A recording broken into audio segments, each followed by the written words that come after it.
At 4:30 a.m., Amelia Quinn woke to the sound of silence.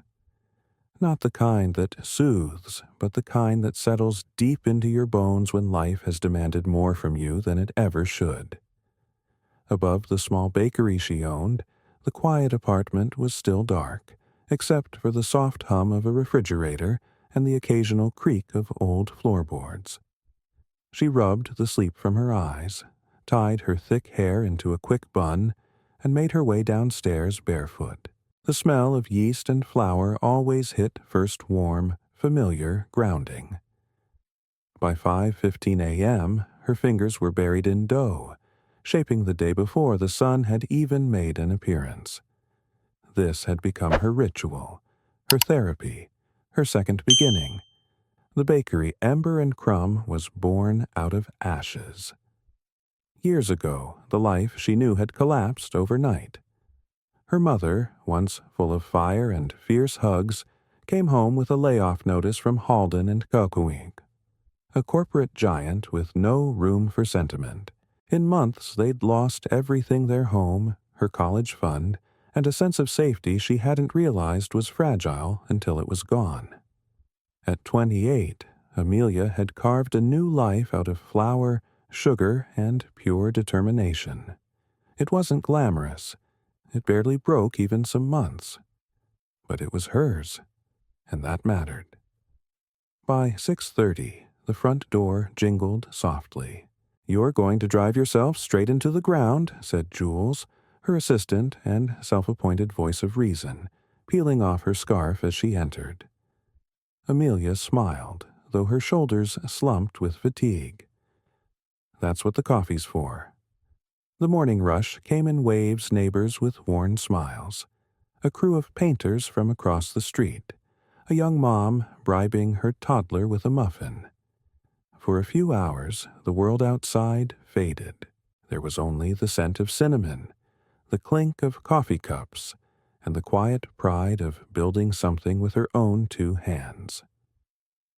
Miles away, behind the tinted glass of a high-rise office, Graham Halden scrolled through earnings reports with tired eyes and an untouched lunch. 32. Polished. Powerful. But hollow in places no title could fill. He sat surrounded by sleek furniture and colder expectations. His mother, Catherine Halden, hadn't just raised a son, she had shaped a successor. The family company had always been her true love, and he had been raised to serve it, efficiently, ruthlessly. "They need your confirmation for London by Friday," his assistant reminded him. A promotion, a transfer, another carefully placed piece in the game his mother had been playing for decades. "They'll get it," he said, though the words felt like someone else's. The hours that followed were a blur of numbers and noise strategy meetings, quiet layoffs rebranded as restructuring, and celebrations over stock gains that felt increasingly meaningless. It was only in the back seat of his car that he remembered tomorrow was her birthday. His mother never cared much for gestures, but Graham knew better than to show up without one. "Try this little place in Astoria," his driver suggested. "My sister won't shut up about it. Says the baker there makes cakes that taste like childhood." It was a strange recommendation, but Graham was out of ideas. The next afternoon, he found himself standing in front of Ember and Crumb, feeling like a visitor in someone else's dream. The street was quiet, touched by golden light and the smell of fresh bread. A young couple passed by laughing. Someone watered plants on a fire escape. No boardrooms, no glass towers, just life unfiltered. He looked through the bakery window. It was small, but full of warmth, the kind that money couldn't buy. And behind the counter, with flour on her cheek and a quiet focus in her eyes, stood a woman who had no idea she was about to change everything. The scent hit him first. Vanilla. Warm and soft, laced with something faintly citrus. It spilled through the open door like an invitation he hadn't expected to need. Graham Halden stepped into Ember and Crumb and felt, for the first time in a long while, disoriented. This wasn't the world he knew, the one of glass boardrooms and echoing corridors.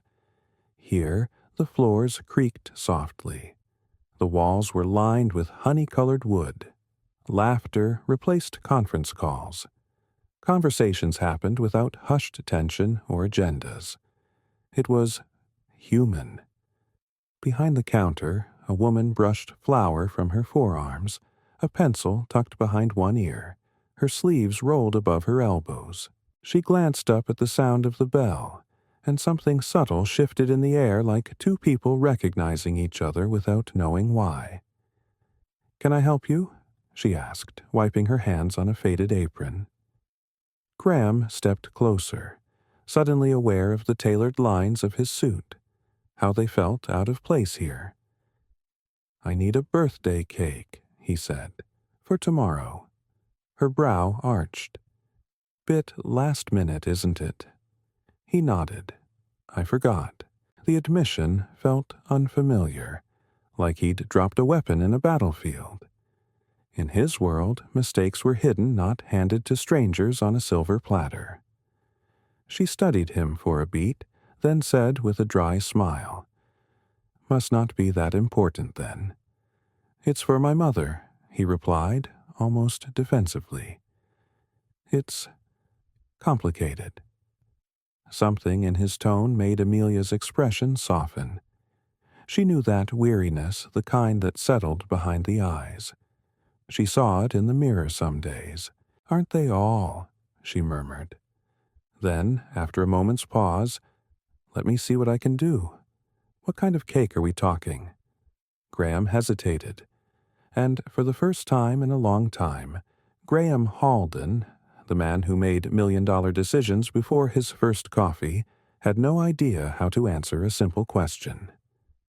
He returned the next afternoon, earlier than they'd agreed. The bakery stood quiet under a canopy of late sunlight, a pocket of calm in a city that rarely paused. Graham parked across the street and sat in his car for a moment longer than necessary, watching the front window as if it were a threshold to another life. Inside, Amelia was completely absorbed in her work.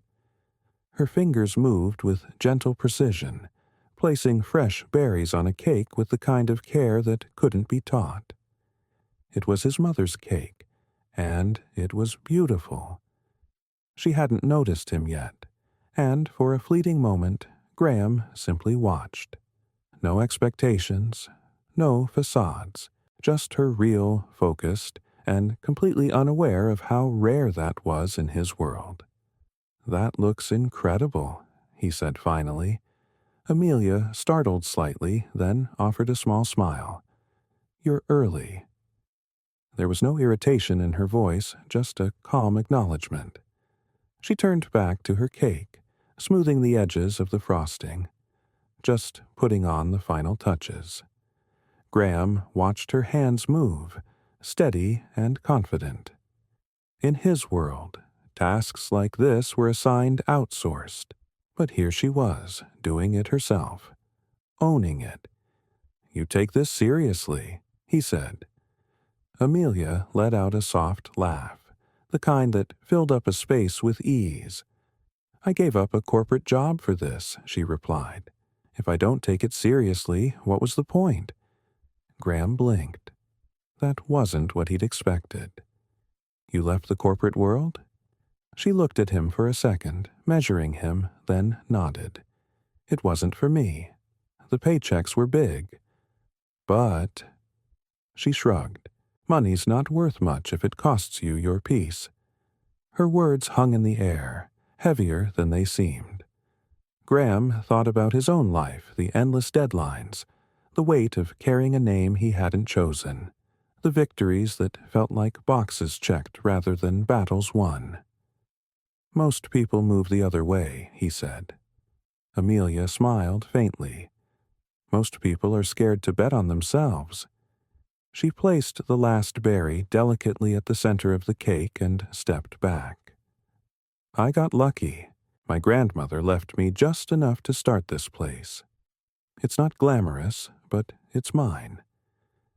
There was a quiet pride in her voice. Not arrogance, just truth. And for a man like Graham, who had everything except that kind of peace, it was magnetic.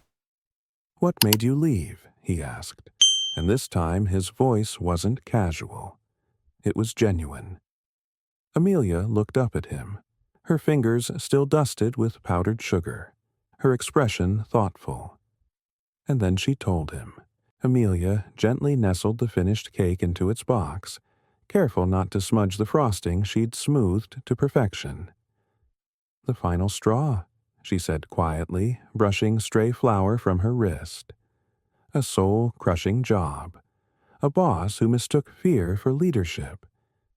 And the sudden, crushing clarity that I was spending my life making the powerful even richer, while contributing nothing that felt real."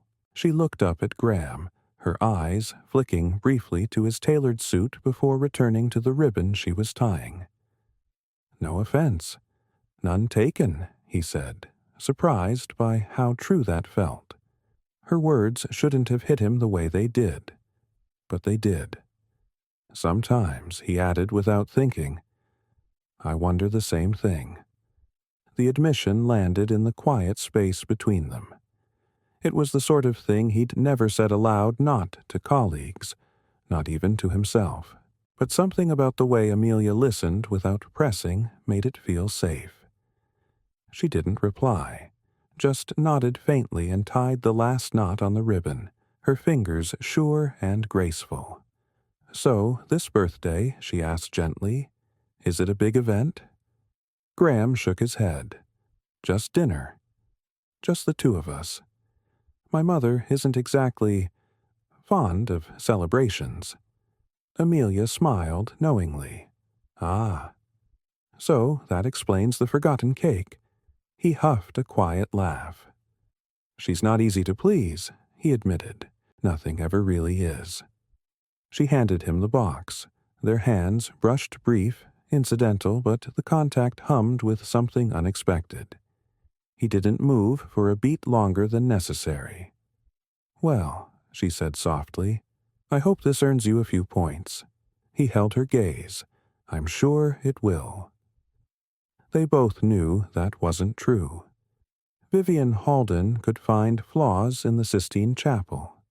Still, he reached for his wallet and slipped her a tip generous enough to make Amelia's brows lift. "That's too much," she said, clearly surprised. "You saved me," he replied. "I mean it." He turned to leave, but something tugged at him. Something simple and warm and real, a sharp contrast to the life waiting for him outside. "I might stop by again," he said at the door, glancing back. "Your coffee smells dangerous." Amelia smiled, and this time it reached her eyes. "We're here every day but Monday." Graham stepped out into the fading afternoon light, cake in hand, heart slightly off balance. He hadn't just left with dessert. He'd left with the echo of a laugh, the image of flour-dusted hands, and the faint but persistent ache of a life he didn't know he wanted until now. The drive to Westchester felt longer than usual. As his car glided through manicured suburbs and winding roads, Graham found himself not thinking of the high-stakes meeting in London, or his mother's endless expectations, but of warm wood counters and a woman who spoke truths without apology. The estate loomed ahead like a fortress of quiet judgment. Security cameras tilted with every move. A housekeeper in a pressed uniform met him at the grand entrance.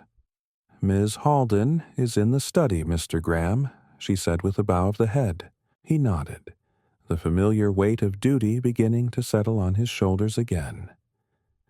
The study, like everything in Vivian Halden's world, was immaculate. Gleaming mahogany, spotless marble, books chosen more for aesthetic than content. Family portraits lined the walls, but they weren't memories. They were curated proof of success. Graham set the cake on her desk with care, a pale offering against all that cold luxury. "You're 3 minutes late," Vivian said, still bent over a folder thick with reports. "Traffic," he replied evenly. She finally looked up, her eyes sharp behind silver-rimmed glasses. At 62, Vivian Halden was every bit the legend people whispered about. Perfect hair, faultless clothes, and a voice that could shatter glass when necessary.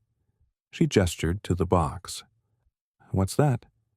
"Happy birthday," Graham said, lifting the lid. Vivian stared at the cake. "It looks homemade." There it was, the softest version of a scolding. In her world, homemade meant insufficient. Graham, for once, let the judgment slide. "It is," he said, "from a little bakery in Brooklyn." She raised a thin eyebrow. "Brooklyn," she repeated, as if tasting something foreign on her tongue. Vivian Halden said the name of the borough as if it were an accusation, not a location. "Brooklyn," she repeated again, lips barely parting. How charming. They moved into the formal dining room, where everything from the floral centerpiece to the linen napkins, folded like origami, screamed of curated perfection. A housekeeper appeared with practiced grace, serving Vivian's favorite meal with robotic precision. As always, dinner began with business. Updates on company stock, comments on board politics, unsolicited advice masquerading as commands. The transfer to London came up again. "The board expects a decision this week," she reminded him, echoing what his assistant had said just days before. "I know," Graham said simply, cutting into his steak. Vivian dabbed at her lips, her voice smooth and precise. "It's the natural next step. Your grandfather would have expected nothing less." His grandfather, a man Graham barely remembered, had become more myth than memory. But that didn't stop his legacy from being wielded like a weapon at every crossroads in Graham's life. And yet, as coffee and cake were served, Graham's thoughts drifted not to shareholders, not to London, but to a quiet shop with wooden counters and flour in the air. He thought of Amelia Quinn, her calm voice, her deliberate hands, and how her cake now sat atop this $1,000 china. Vivian took a small bite, chewed thoughtfully. "Surprisingly good," she admitted, albeit with a note of suspicion. "Where did you say this came from?" "A bakery," Graham replied. "In Brooklyn, Ember and Crumb, run by a woman named Amelia Quinn." At the sound of the name, Vivian's fork froze mid-air. Her posture didn't change, but Graham saw it, the faint tightening around her eyes, the way her lips pressed into a hard line. "Quinn," she repeated. Her voice had gone cold. "You know her?" Graham asked, his brows drawing together. Vivian carefully placed her fork down, aligning it perfectly with the plate's edge. "Her mother used to work for us," she said, voice clipped. It didn't end well. The deliberate vagueness was a red flag. In the corporate world, didn't end well usually meant someone had paid the price for telling the truth. "What happened?" Graham pressed. It was years ago. Vivian gave a casual wave of her hand. One of many restructurings, nothing worth digging up. But he knew her too well. That tone, the one she used when she was hiding something behind a veneer of control, had always been her tell. "Seems like more than a coincidence," he said quietly. Her eyes sharpened. "Drop it, Graham. It's old news. And it's my birthday." The conversation veered into safer waters after that, but Graham barely heard the rest. His mind was already somewhere else, flour-dusted counters, almond-scented air, and a pair of green eyes that might have known more than she let on. That night, Alone in his glass-wrapped apartment above Central Park, Graham sat at his desk, laptop open, heart uneasy, curiosity mixed with something darker guilt, perhaps as he typed Amelia Quinn and Halden Industries into the search bar. The results were swift and damning. 5 years ago, Ellen Quinn, a senior accountant at Halden Industries, had filed a whistleblower complaint. She'd raised alarms about questionable financial practices, manipulated margins, hidden liabilities, misappropriated funds. 2 weeks later, she was terminated. Official reason: performance issues. Graham clicked deeper. The internal investigation had cleared the company, of course. But even the whitewashed report mentioned irregularities, both in the books and in her firing. A smaller local news outlet had covered the human toll. Ellen Quinn, already under immense stress, suffered a minor stroke not long after losing her job. Medical bills piled up. The family lost their home. She never fully recovered. Her daughter, Amelia, abandoned a rising career in marketing to become her caregiver. She used her grandmother's recipes to start a bakery, with nothing but a small inheritance and sheer will. Graham stared at the screen, throat dry. So that was the restructuring. It wasn't a footnote in a quarterly report. It was a life, gutted by retaliation. He closed the laptop slowly, the room suddenly colder than it had been moments before. Had Amelia known who he was? Had she recognized the name Halden as she boxed the cake? Did she hide contempt behind her warm smile, or had she simply not made the connection yet? Either way, he had no excuse. His family, his company, had broken hers. And yet, he couldn't stay away. Something about her, the calm steadiness in her movements, the hard-won peace in her voice had stirred something inside him. Not pity, not curiosity. Longing, a longing to understand how someone could lose so much and still find the strength to build something beautiful. For the first time in a long while, Graham Halden questioned everything. The company whose logo he wore like a badge, the values he'd accepted by default, the future path that had been laid out for him before he ever knew how to walk it. He decided, before sleep claimed him, that tomorrow he would return to Ember and Crumb. Not as a polished executive, not as the son of Vivian Halden, but as a man carrying the weight of truth, finally ready to face what it meant to be part of something that had quietly destroyed someone else's world. And, strangely, the idea of not knowing how it would go didn't scare him. It felt like the first real freedom he'd had in years. The following morning, Graham did something unthinkable. He delayed his arrival at the office. His assistant's stunned silence on the other end of the call when he asked to reschedule his 9 a.m. meeting nearly made him laugh. But there was nothing amusing about the knot in his stomach as he drove toward Brooklyn, rehearsing half-truths and explanations that felt emptier the more he repeated them. When he reached Ember and Crumb, it looked different, bathed in morning light.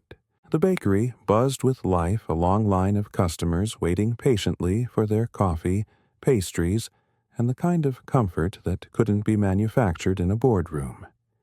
Each person carried a story. Each purchase was more than a transaction, it was trust. He joined the back of the line, and with every step closer to the counter, the tension in his chest grew tighter. When he finally reached the front, Amelia Quinn's warm expression flickered recognition flashing through her eyes like a spark behind glass. But then came something else. Pain, disappointment, maybe even betrayal. Gone was the friendly tone. "What can I get you?" she asked, her voice polite but cool, measured. Graham hesitated. "Just coffee, please." Amelia nodded without expression and turned away to prepare his drink. He watched her move with the same steady precision as before, only this time the distance between them was no longer unfamiliarity. It was history. When she returned, she leaned ever so slightly forward, keeping her voice low enough for only him to hear. "You didn't tell me your last name." Graham exhaled. "I didn't think it would matter." "It does," she replied sharply, her knuckles whitening as she braced herself on the counter. "Your mother destroyed my family." Her words landed like stone. There was no accusation in her tone, just plain truth. And somehow that made it hurt more. "Amelia, I didn't know," Graham said, his voice low but sincere. "Not until last night." She searched his eyes for any trace of deception. And when she found none, she asked, "But you know now?" "Yes," he answered without flinching. "What happened to your mother was wrong. All of it." The honesty surprised her, maybe even unsettled her. No one from Halden and Co.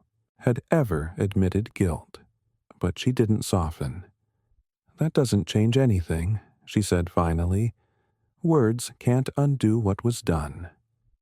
Behind him, the line of customers had begun to stir impatiently. Amelia straightened, pulling her professional mask back into place. "That'll be $4.75. Graham paid, slipping a large bill into the tip jar. Without a word, Amelia reached over and dropped the cash into the community college scholarship jar, by the register a quiet, deliberate rejection.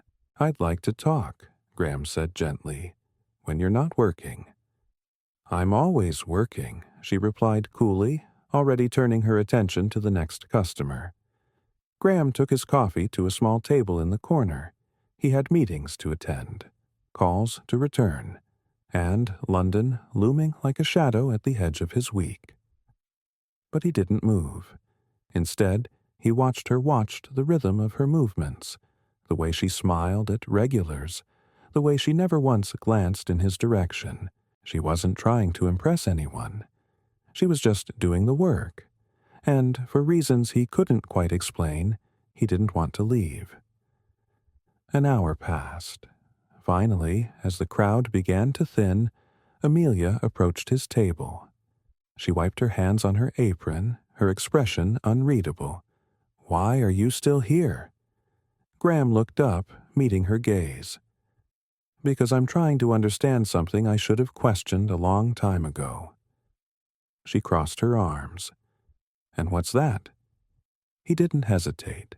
"The cost of success. What my family's company actually stands for." Her jaw tensed. Convenient timing for your conscience. But her tone had changed. Not softer, exactly, but less guarded. "Better late than never," Graham offered, a faint, self-deprecating smile curving at the edges of his lips. To his quiet relief, a small laugh escaped her. It was bitter. But it was a beginning. "You should tell that to my mother," Amelia said, voice taut. "She can't work anymore. Some days she can barely string together a full sentence." The truth of it hit harder than Graham expected. There was no melodrama in her voice, just weary acceptance of a reality too heavy for someone her age to carry alone. Graham sat in stunned silence, words forming and dissolving before reaching his lips. "I'm not asking for forgiveness," he said at last, his voice low. "I know I don't deserve it, but I need you to understand I'm not my mother." Amelia gave a sharp, bitter laugh. Not unkind, but painfully clear. "You benefit from everything she's done. You still work for her company. You're about to take over European operations at Halden and Co. You may not carry her last name in your attitude, but your paychecks do." Each word landed with surgical precision, slicing through his carefully layered self-perceptions. And the worst part? She wasn't wrong. Maybe I have been, he admitted quietly, but people can change. Do they? Amelia challenged. Or do they just say that when they finally have to face what they've allowed to happen? Before he could find a reply, the door chime rang behind them. Customers. And just like that, the conversation was over. Amelia straightened, slipping on her professional demeanor as easily as an apron, turning from him with practiced ease. "There's no this, Graham," she said without looking back. "There's you feeling guilty. And me trying to keep a small business alive."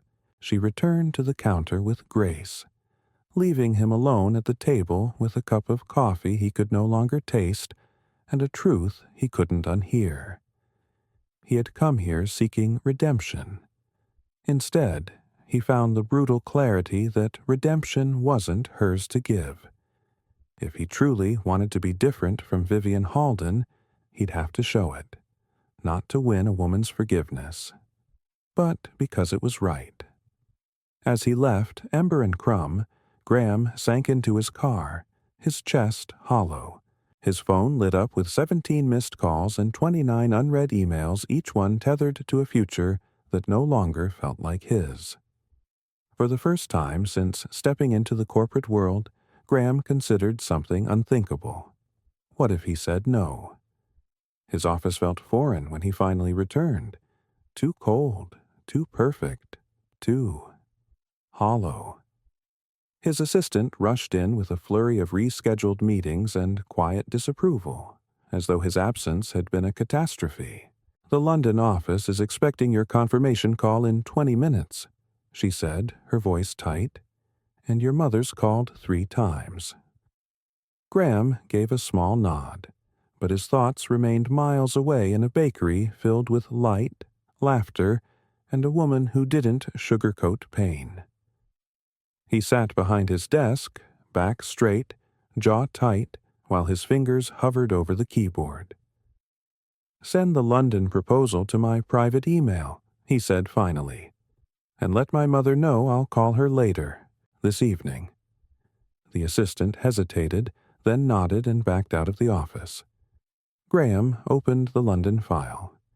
It was everything he'd worked for: prestige, power, a seat at the global table. 6 months ago he would have signed without reading the fine print. Now, all he could see in the margins was everything he'd be giving up. Everything he might never question again. His phone buzzed. A text from his mother. "The board expects confirmation today. Don't disappoint. Don't disappoint." Those 2 words had shaped him since childhood.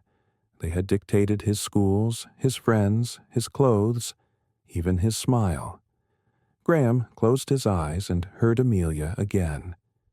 "You are exactly your mother." Was she right? Had he simply become another version of a woman who saw people as tools and truth as a liability? The call with London went exactly as expected, polished, pleasant, and painfully routine. He said the right things, offered the right reassurances, promised the right timelines. But when they pressed for final confirmation, Graham didn't say yes. He said, "We'll finalize by Friday." Then he ended the call, and did something he'd never done before.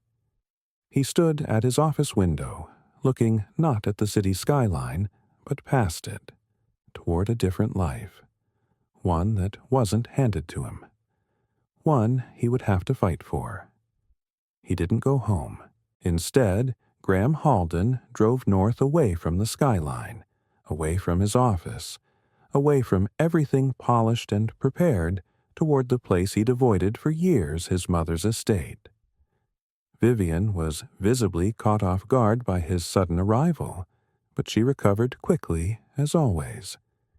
"The London board was impressed," she said smoothly, ushering him into the study. "They'd expect nothing less from a Halden." Graham sat across from her, but for the first time, he didn't see her as the unshakable architect of his life. He saw her clearly brilliant, yes, but so deeply committed to power that she had long ago traded empathy for efficiency. "I looked into Evelyn Dawson," he said, without preamble. Her eyes sharpened. "I told you that was ancient history." "She reported financial misconduct," Graham continued, his voice steady. "You erased her life for it." Vivian exhaled through her nose, a sound not quite a sigh. "Business isn't a charity, Graham." Evelyn made a choice. She knew what came with playing in the big leagues. "They weren't allegations," he countered. "They were facts. I read the internal reports. The audit flagged every concern she raised." Vivian's gaze narrowed, her posture stiffening. "Since when do you question the company?" "Since I realized what it's built on." He leaned forward, eyes unwavering. "Amelia Dawson bakes cakes and donates to scholarship funds from a jar by her register. What do we create? Mother other than wealth for those who already have too much of it." Vivian gave a short, cutting laugh. "You're being naive. That bakery girl might cling to her moral high ground while scraping by on minimum wage, but her name is Amelia." Graham cut in. "And she built something real, honest, something I've never had a hand in." Vivian placed her teacup down with precision, the kind that made a statement. "You sound like someone about to make a very expensive mistake." He didn't flinch. Not this time. "Maybe," Graham said. "But for once, I'd rather be wrong doing the right thing than right doing yours." The drive back to Manhattan was quiet. The Hudson rolled past in shades of silver and blue, mirroring the stillness in his chest. But when he stepped into his apartment that night, everything was different. He knew exactly what he had to do. The call to the London office came first. Graham declined the position clearly, confidently, and surprised even himself by how certain it felt. But it was the next call that truly mattered. "I'm not taking the transfer," he said when Vivian picked up. Her voice turned glacial. "Graham, reconsider." "I already have. I've reconsidered my whole life." Silence, but not the poised, strategic kind she usually wielded this time. It cracked at the edges. "I'm staying in New York," he continued. "And there are going to be changes at Halden and Co. You don't have the authority." "I do," Graham replied calmly. "I'm on the board. I hold 20% of the vote. And I've already spoken with Uncle Martin and Eliza. They support an ethical restructuring." The silence stretched long and taut. When Vivian finally spoke, her voice carried sharp accusation. "This is about that bakery girl." "No," he said simply. "This is about me. About the kind of man I want to be. About building something that lasts beyond spreadsheets and shareholder reports." After the call ended, Graham stood by the window, staring out over the restless city. For the first time in his life, he wasn't following someone else's design. He was walking into the unknown with no guarantees, but also, for the first time, with integrity. He didn't expect Amelia to welcome him back. He didn't expect forgiveness. That wasn't why he was doing any of this. But still, he hoped. He hoped she might, one day, look at him and see not the man who once stood for everything she lost, but the man who chose to change. Not with words, with action. 2 weeks passed before he returned to Ember and Crumb. 14 days of difficult conversations, internal pushback, late-night revisions to corporate frameworks that had never once prioritized conscience. It changed him in small, meaningful ways. And now, he was ready to face her again. In the span of 2 weeks, boardroom agendas began to shift. What once centered solely on profit margins and growth targets now quietly made room for discussions of purpose of consequence. Employees, who had once whispered dissent in elevators, now hesitantly raised their hands in meetings. Change didn't arrive like thunder, it crept in like dawn. Quiet and determined, the most meaningful step came in the form of a new initiative, a restorative justice fund for those wrongfully terminated under Vivian Halden's leadership. At the top of the list was one name, Evelyn Dawson. Graham had implemented it without ceremony, no press release, no public grandstanding. Some actions, he believed, deserved to speak softly and carry their own weight. He returned to Ember and Crumb on a quiet midweek morning, dressed plainly in jeans and a navy sweater. No tailored suit, no polished shoes. He wanted to be seen not as the heir to an empire, but as a man trying to rebuild from the ground up. The bell above the door chimed as he stepped inside. The bakery felt warmer than he remembered. The lull between breakfast and lunch gave it a hush that felt strangely reverent. Behind the counter, Amelia was arranging fresh pastries in the display case. She looked up. Surprise flickered across her features, followed by guarded composure. "You came back," she said, standing straighter. "I did," Graham replied, approaching the counter slowly. Her eyes scanned him, no blazer, no silk tie, no watch that whispered status. Just Graham. And that seemed to unsettle her more than the suits ever had. "No suit today?" she asked. "Day off," he said, even though it was Tuesday. A pause hung in the air, heavy with things unsaid. "What can I get you?" Amelia asked, her voice clipped and professional. Graham hesitated. "Coffee, and maybe a few minutes of your time." She gave a long, unreadable look, then nodded. "Take a seat. I'll bring it over." He sat by the window, watching the city move at its own rhythm. People passed outside, heading to jobs, errands, lives that didn't revolve around shareholder meetings and generational legacies. There was something grounding in their simplicity. A few minutes later, Amelia slid into the chair across from him and placed a coffee cup in front of him. 5 minutes, she said. "I've got bread in the oven."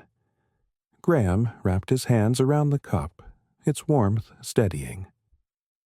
"I turned down London," he began. Amelia blinked but said nothing. "I've spent the past 2 weeks revising our internal policies," he continued.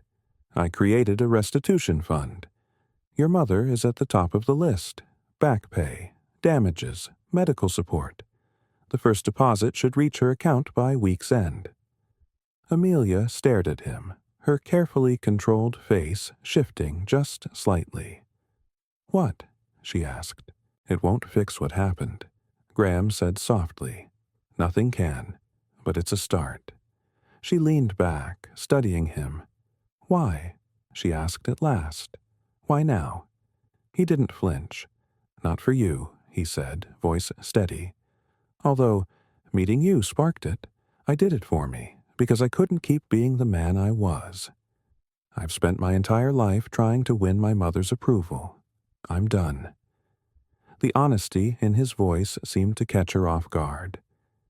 Amelia looked away for a second, then back at him. "And Vivian just let you do this?" Graham gave a tired laugh. "Not exactly. I pulled board support. She didn't have a choice. We had a conversation." "I can imagine," Amelia murmured. Her eyes lingered on him again, less wary now, more curious. "So what?" she asked. "You're reforming the villain's fortress from the inside?" He smiled faintly. "Something like that. Though I'm not sure we'll use those words in the annual report." A breath of laughter escaped her. A real smile, not wide, not lingering, but real. Then, just as quickly, it was gone, folded back into the layers of self-protection time had built in her. "This doesn't erase anything," she said firmly. "It doesn't change what was taken from us." "I know," he said. "I'm not here to rewrite the past." "Then why are you here, Graham?" His answer came without hesitation. "To make sure the future looks different." "I know," Graham said softly. "I'm not here to rewrite the past, and I won't ask you to forget it, but I need you to believe I'm not my mother." Amelia's phone buzzed a kitchen timer. "My bread," she explained, already rising. Graham nodded, sensing their conversation had come to its natural end. "Thank you for listening." She paused for just a beat before walking away. "Does your mother know you're here?" "No," he answered truthfully. This stopped being about her a long time ago. Her expression softened, almost imperceptibly. Then came something he hadn't expected, an olive branch. "We're testing new recipes tomorrow," she said, glancing over her shoulder. "Could use an honest opinion." It was simple, but to Graham it felt like the most generous thing anyone had offered him in years. "I'd like that," he said, and he meant it. As Amelia disappeared back into her kitchen, Graham remained at the little table by the window, fingers wrapped around his coffee cup, watching the world go by outside. Children walked home with backpacks too big for their shoulders. A dog barked in a nearby yard. The neighborhood felt untouched by ambition's harder edges. He hadn't come to Ember and Crumb for redemption or romance. He wasn't seeking a second chance with Amelia. He came because truth required it. Because the man he was becoming didn't retreat behind polite silences or generational shields. He faced things now. No more inherited expectations. No more convenient apathy. Whether Amelia would ever trust him, that was her decision to make. And he respected that. She didn't owe him anything.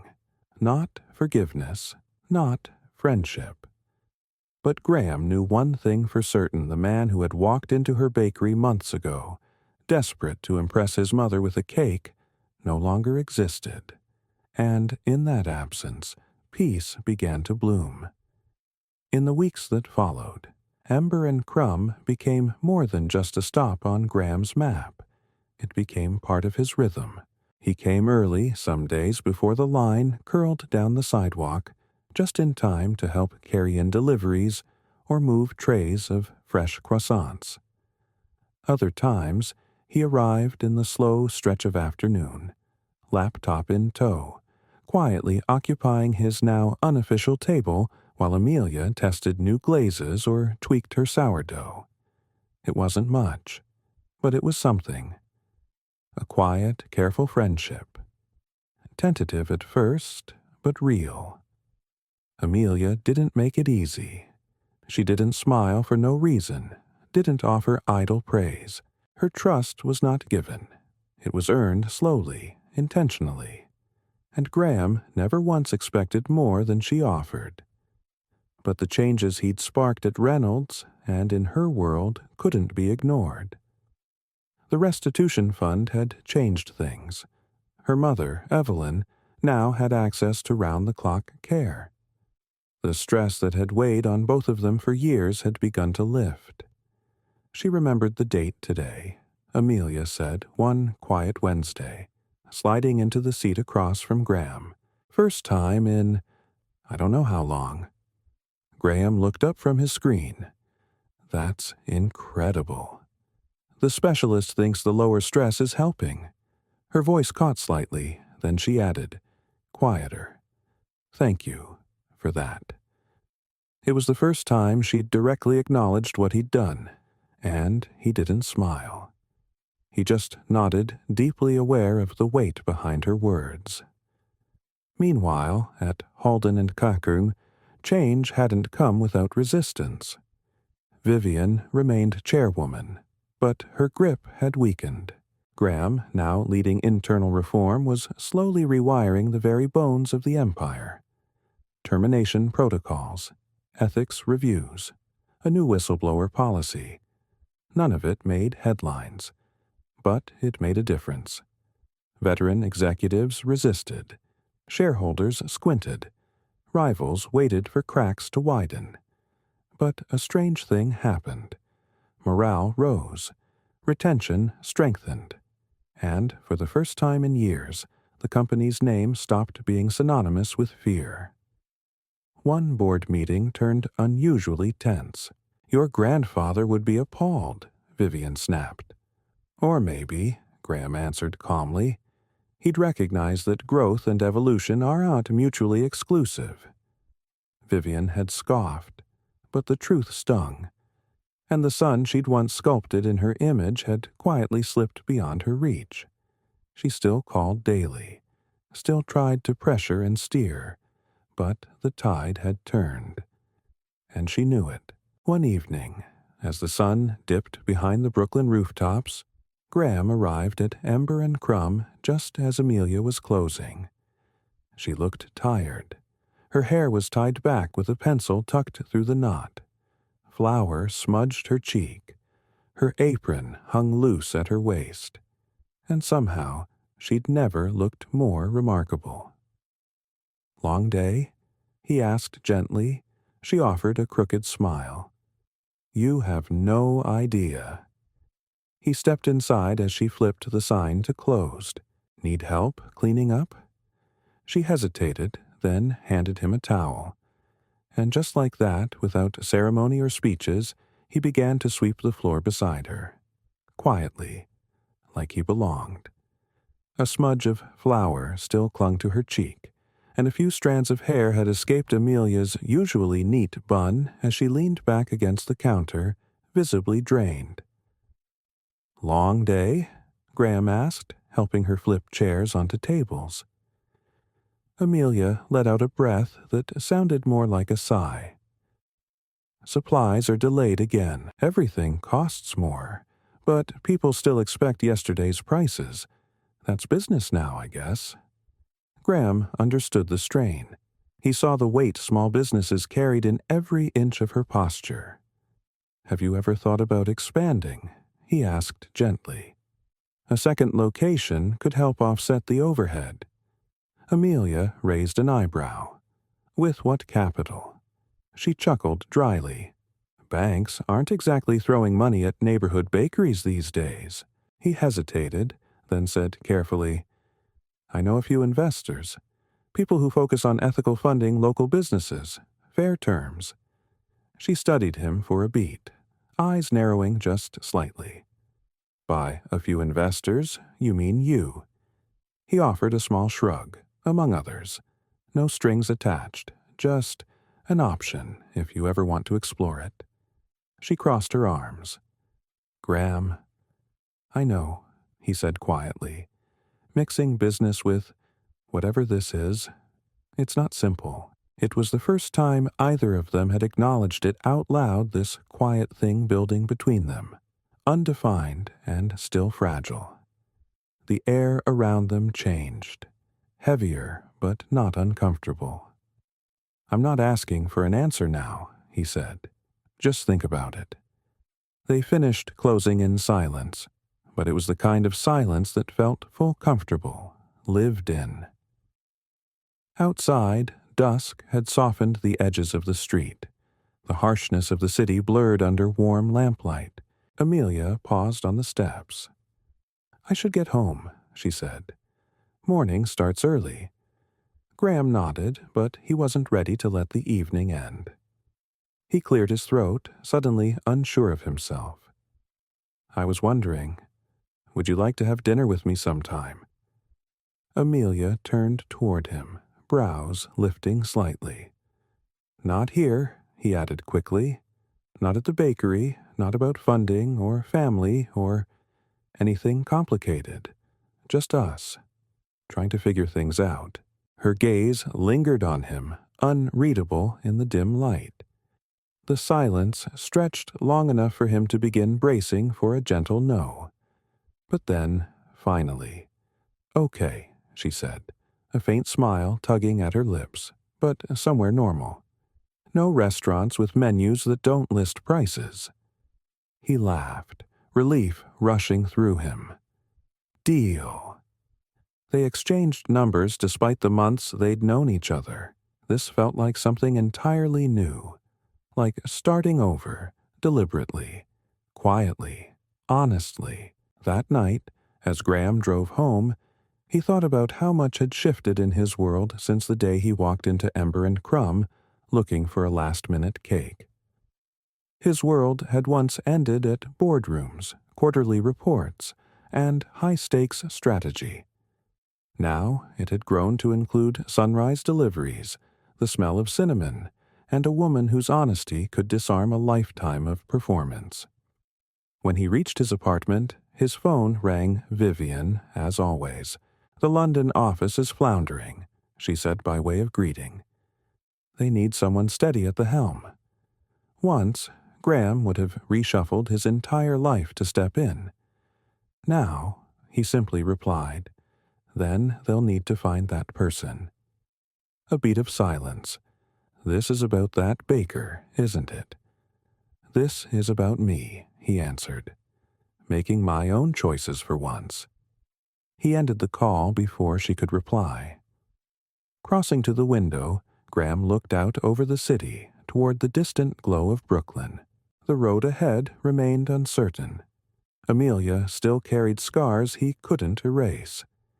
His own past still shadowed his steps, but for the first time, he wasn't walking someone else's path. He was building his own.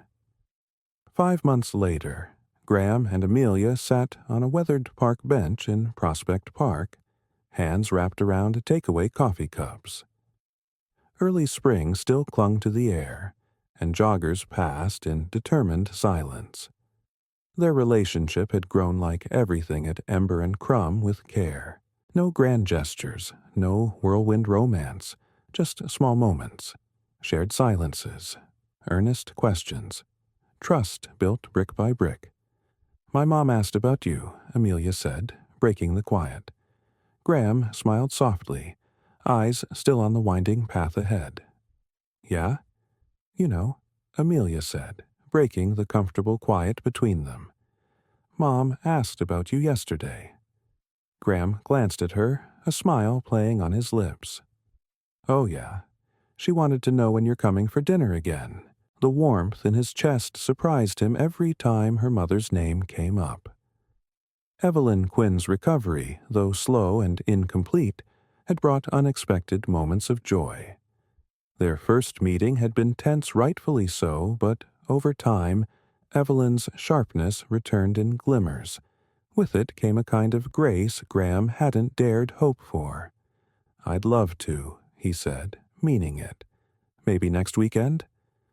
Amelia nodded and leaned subtly against his shoulder. Their closeness had been built over months. Every touch intentional, every shared silence a brick in something sturdier than he'd ever known. This wasn't a love made of whirlwind confessions, it was a slow, steady burn, full of patience and choice. At Langford Holdings, the shift was no longer just theoretical. Early reforms had briefly shaken investor confidence, but now the tides were turning. Clients were returning new ones drawn by integrity, not just market power. The numbers were healing, and so was the culture. "I've been thinking," Graham said, watching a pair of cardinals leap between the bare branches overhead, "about stepping back from day-to-day operations." Amelia turned to look at him, brow raised.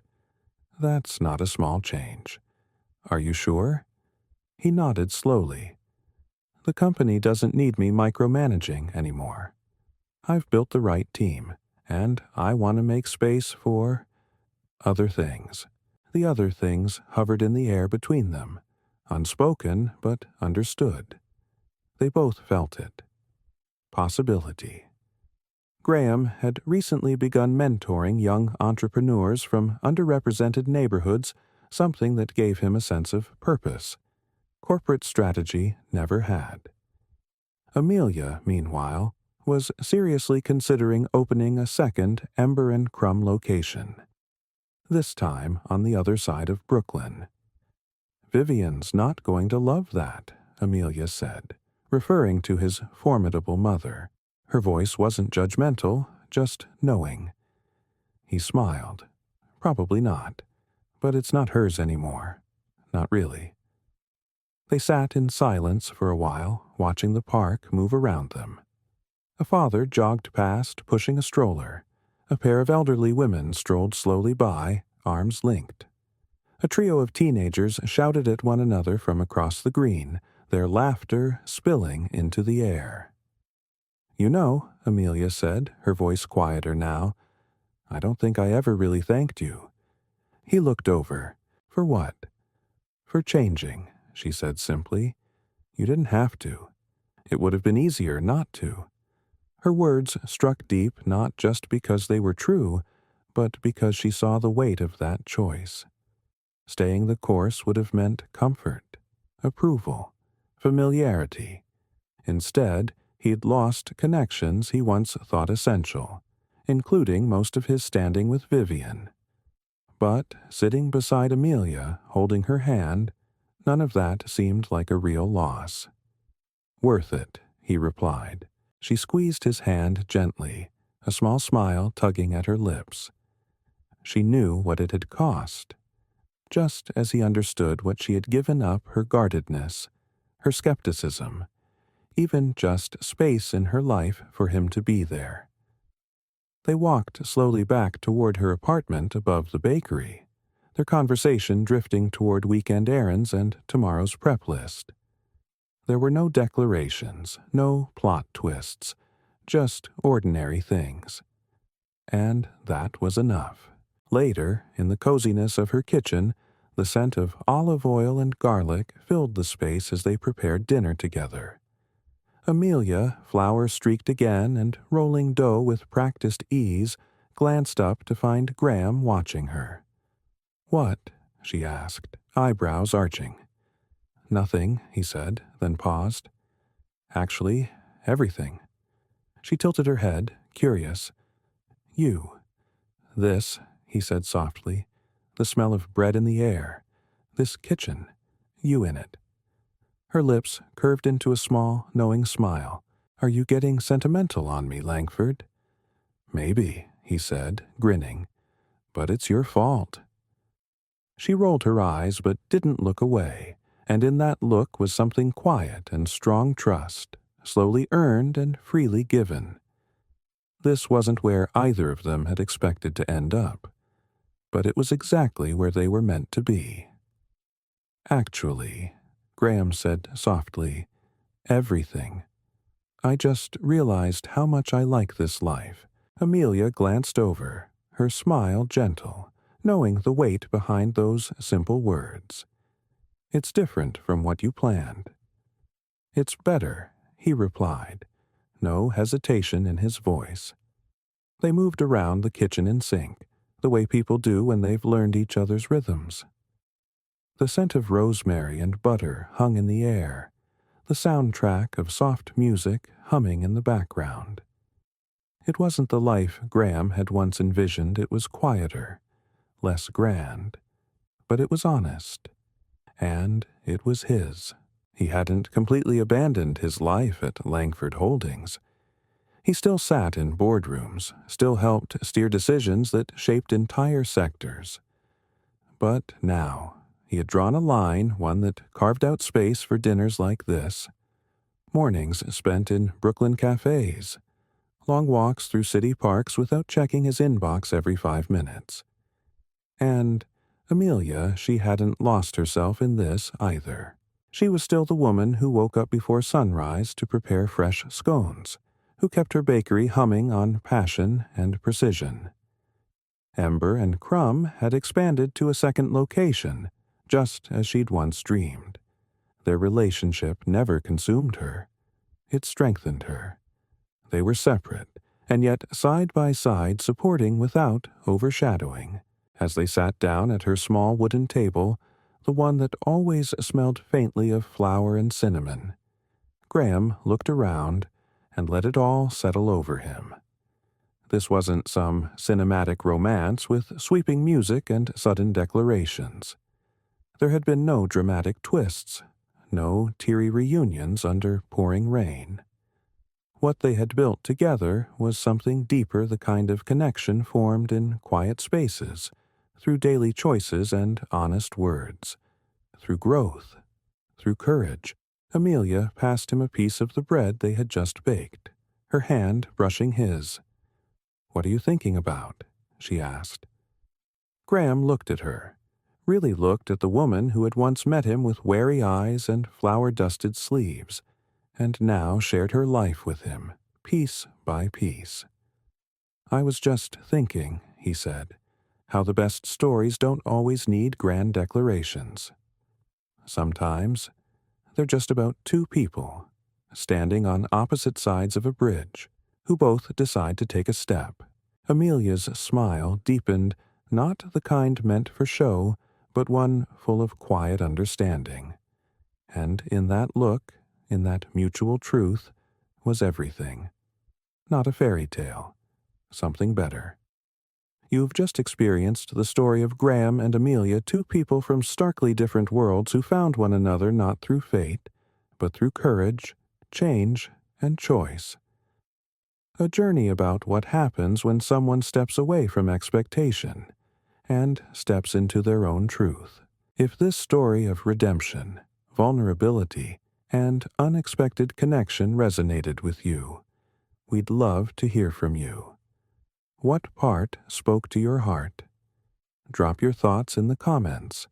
Share this story with someone who believes in second chances. And tell us, where are you watching from? Let's see how far this story can travel. And don't forget to subscribe for more real, emotional storytelling, where transformation begins not with perfection, but with a single honest step forward.